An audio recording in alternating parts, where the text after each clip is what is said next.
Alright, ladies and gentlemen, Fab is in the house, and welcome back to the channel. Today, I'm in the house with a Win knife company, Roxi 3, for a quick maintenance video. But you know what you can always do?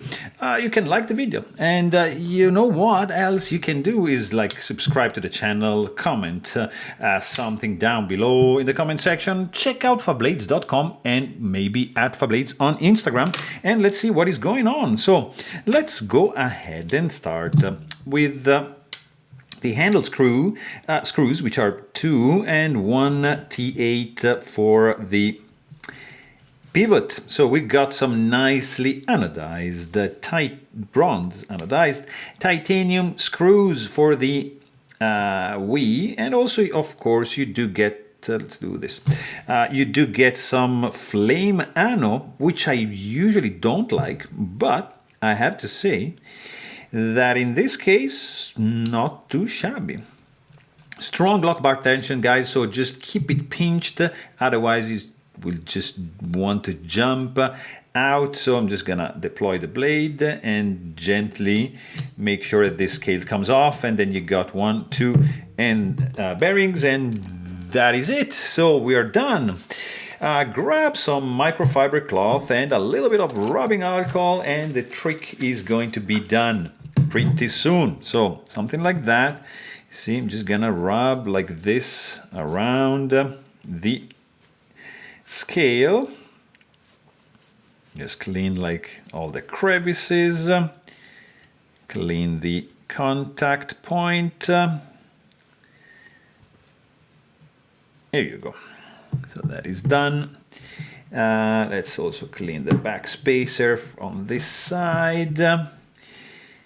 And the pivot and the stopping are also done. So next up, we're gonna do the blade, the tang, everything. Also, let's clean the blade also, which doesn't really need anything. And lastly, the bearings, of course. And we can go backwards now with this, with that, with a little bit of this, like 3 drops.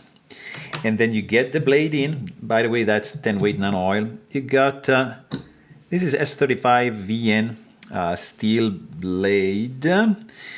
And we got 1, 2, and 3. And you know what? 1 for the detent ball track. And boom, we're back in business. So let's just do the pivot screw first. Like that. I'm just doing this, and this handle screw is gonna go right over there. So that is in. The second handle screw is also in. Nice and tight. And let's see. I think we need to tighten this guy up, yeah? Blade is centered, feels already that's too tight. So let's just release a little bit of that. Checking centering, yeah. Just spread the love. Nice front flipper here. It's a little bit stiff. Let's see if we can reduce that a little bit. Keep the blade center, not have any blade play introduced. No, I introduced a little bit of blade play, so now we have to go back. Yeah, now we're solid. Yeah, no, that's gonna be the action. I mean, you see, just free falls, no drop shot, just a little nudge, and you are done. That's a pretty good one. So there you have it. Hope you guys enjoyed this video, and thanks for watching. Stay tuned.